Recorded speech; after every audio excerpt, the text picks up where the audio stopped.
अस्सलाम वालेकुम। Channel diabetes पर एक नई एपिसोड के साथ आपकी खिदमत में एक दफ़ा फिर हाज़िर हूँ।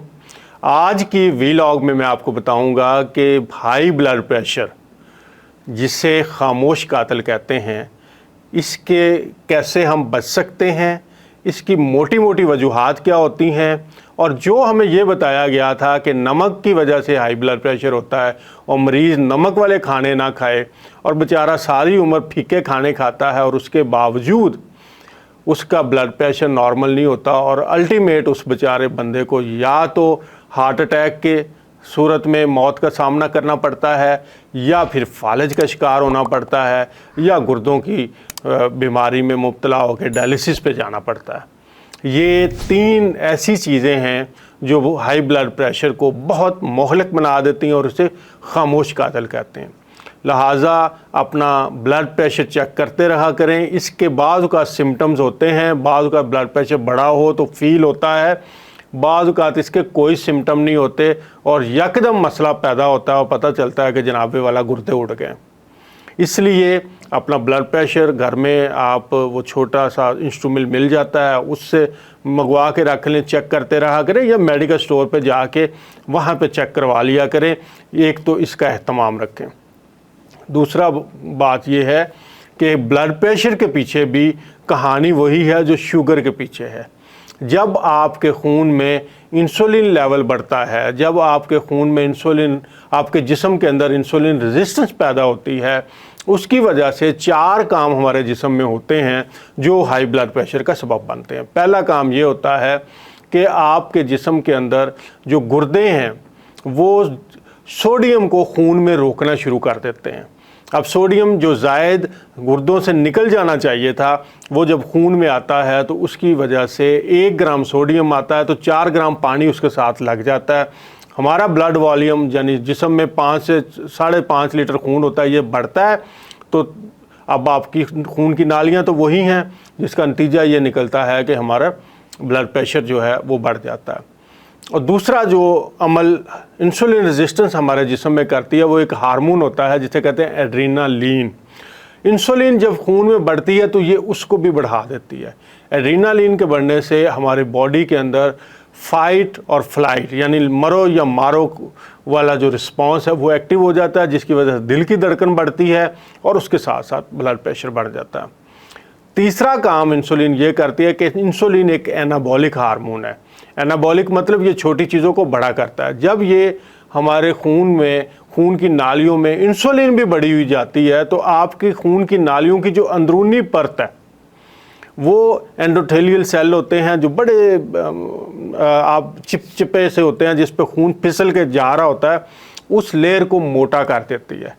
क्योंकि वो जब मोटी होती है तो फिर खून की नाली एक तो सख्त हो जाती है, दूसरा वो तंग हो जाती है। नतीजा उसका ये निकलता है कि खून की नाली तंग और सख्त होने से वहाँ पे ब्लड प्रेशर बढ़ जाता है।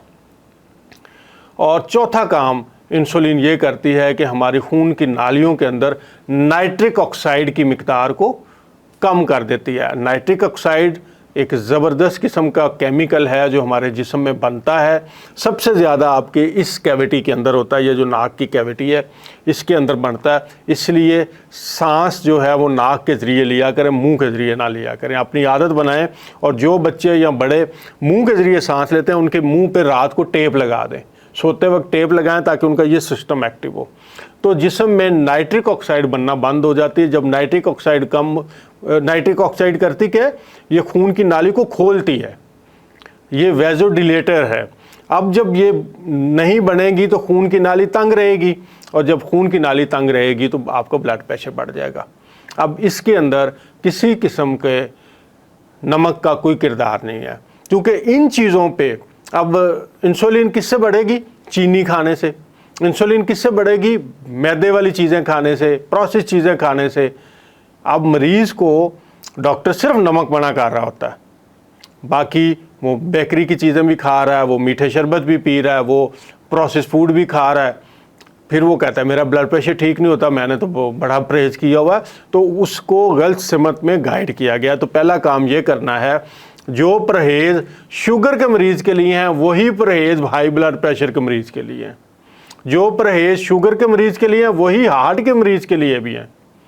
तो ये सब चीज़ें जो जुड़ी हुई हैं वो जुड़ी हुई हैं इंसुलिन के साथ। इसको जितना जल्दी डॉक्टर भी समझ लेंगे, हम भी समझ लेंगे, उतना जल्दी हम इससे बच जाएंगे। अब मैं आपको कुछ लाइफस्टाइल चेंजेस बताता हूं जो आप अगर हाई ब्लड प्रेशर के मरीज़ हैं, हाइपरटेंशन के मरीज़ हैं, तो आप करेंगे तो इससे आपको बहुत फ़ायदा होगा। बड़ी जल्दी आपकी बॉडी नॉर्मलाइज होगी और उसके साथ साथ ये होगा कि जो अंदर डैमेज है वो भी रिकवर और हील होना शुरू हो जाएगा। तो पहला काम हाई ब्लड प्रेशर के मरीज़ों ने ये करना है कि शाम 6 बजे के बाद कुछ नहीं खाना। आपने अपना डिनर इन एनी के 6 बजे ख़त्म कर लेना है, गर्मियाँ हों या सर्दियाँ हों, और आपने 10 बजे सो जाना है, क्योंकि 10 बजे के बाद जितना आप जागेंगे उतना आपकी बॉडी के अंदर इन्फ्लेमेशन भी बढ़ेगी, उतना ऑक्सीडेटिव स्ट्रेस बढ़ेगा, उतनी इंसुलिन रेजिस्टेंस बढ़ेगी। तो पहला काम अपना सोने की रूटीन को ठीक करना है। खाना शाम 6 बजे खा लेना है, 4 घंटे का आपने गैप देना है, 10 बजे आपने सो जाना है और सुबह फिर सूरज के तुलू होने के वक्त उठ पड़ना है। सोते वक्त आपने जैतून का तेल या रिंड का तेल, जिसे कैस्टर ऑयल कहते हैं, इसके 3 से 4 कतरे नीम गर्म अपने नाफ के अंदर डालने हैं। इसके अलावा अपने सर की पिछली साइड पे इसकी मालिश करें, पाँव के तलवों के ऊपर इसकी मालिश करें, पिंडलियों के ऊपर नीचे से ऊपर की तरफ मालिश करें, क्योंकि पिंडलियां जो हैं ये आपका दूसरा दिल है। अगर पिंडलियों के मसल्स ठीक काम नहीं करते तो फिर खून वहाँ रवां दवा नहीं होता, तो पिंडलियाँ दर्द करती हैं। वहाँ पे जब ब्लॉकेज आ जाती है तो फिर शुगर के मरीज़ों के या ब्लड प्रेशर वालों के भी पाँव के अंदर गैंग्रीन आ जाती है, जिससे पाँव काटने पड़ जाते हैं। तो पहला काम रात को मालिश करें, अपनी खिदमत खुद करें। दूसरा काम आपने ये करना है कि टूथपेस्ट छोड़ दें। इसके अंदर ऐसे केमिकल हैं ये सबसे पहले आपके थायराइड को उड़ाते हैं। गरम मसाला घर में होता है, 1 चम्मच गरम मसाला, 1 चम्मच नमक मिक्स करके इसका बना लें आप मंजन। रात को सोते वक्त अच्छे तरीके से मुंह की सफाई करके इससे सोएं, और सुबह जब आप उठें तो फिर आपने नारियल के तेल से ऑयल पुलिंग करनी है। यानी 1-1.5 चम्मच नारियल का तेल मुंह में लेके इस तरह से उसे घुमाना है 5 से 7 मिनट। एक तो इस एरिए की सारी एक्सरसाइज होगी, मुंह की झुर्रियाँ गायब होंगी, और दूसरा जो मुंह के अंदर बैक्टीरिया ग्रोथ कर गया है वो सारा नारियल के तेल से मर जाएगा। तो सुबह उठ के भी आपने पेस्ट यूज़ नहीं करना, नारियल के तेल से ऑयल पुलिंग करनी है। उसके बाद आप नाश्ता जितना लेट हो सके करें। उसमें बेहतरीन नाश्ता ये है कि अंडे, उबले हुए अंडे, उनका आमलेट बना लें, बग़ैर उबाल के अंडों का जैसे नॉर्मल आमलेट बनाते हैं वो कर लें।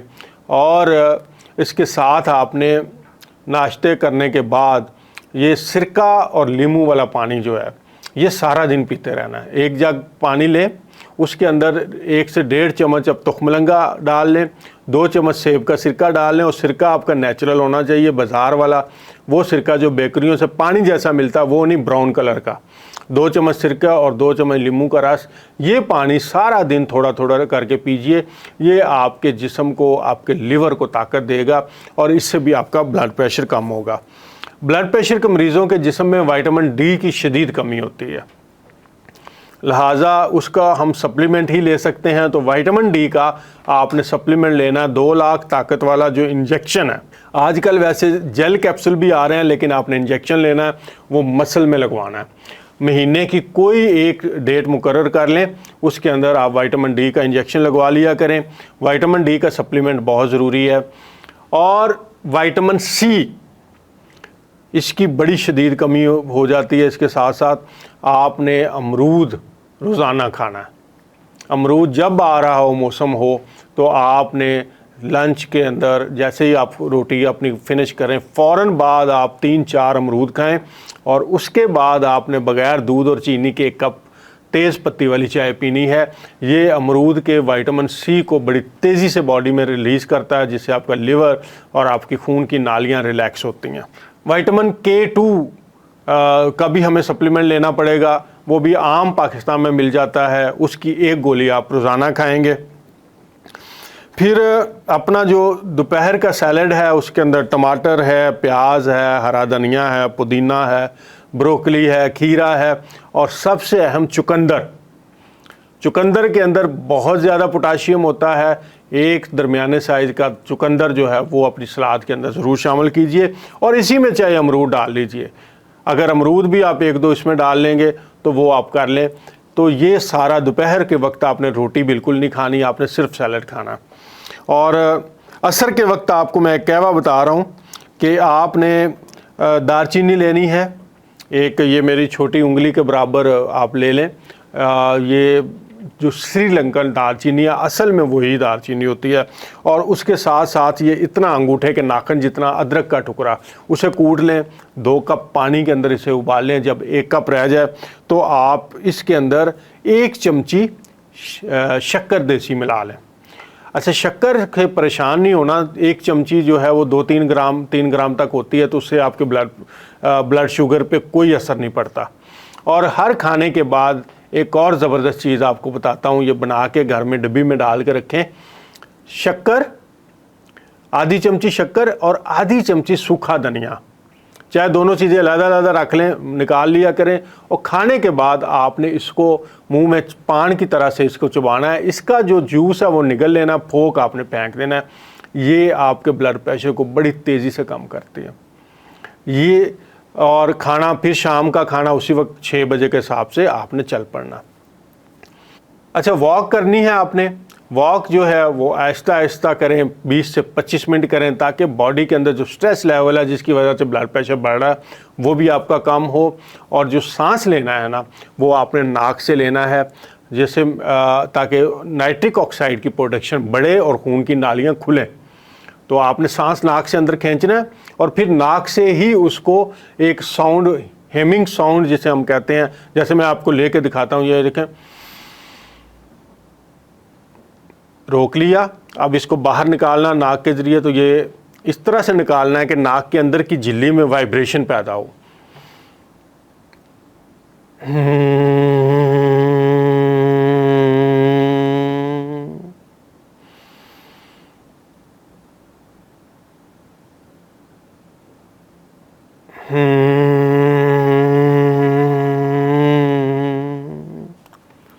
इसको आपने कहना है, इसको हम फार्मूला बनाते हैं 4-7-8।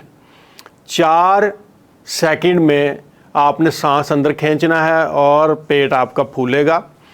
7 सेकंड इसको आपने होल्ड रखना है, और 8 सेकंड में इसको बाहर निकालना है। और ये हेमिंग की साउंड से यहाँ से नाक के जो पर्दे हैं वो हिलते हुए आपको महसूस होंगे। इससे बड़ी तेज़ी से नाइट्रिक ऑक्साइड आपके जिस्म में जाएगा। और ये दिन में 10-12 दफ़ा, जब भी घंटे डेढ़ के बाद आपको मौका मिले, याद आए, ये सांस की एक्सरसाइज करते रहें। यकीनी तौर पे ब्लड प्रेशर ऐसे आपकी ज़िंदगी से भागेगा जैसे कभी था ही नहीं। अपना फीडबैक ज़रूर दीजिएगा। इंशाल्लाह फिर नई एपिसोड के साथ आपकी खिदमत में हाज़िर होंगे।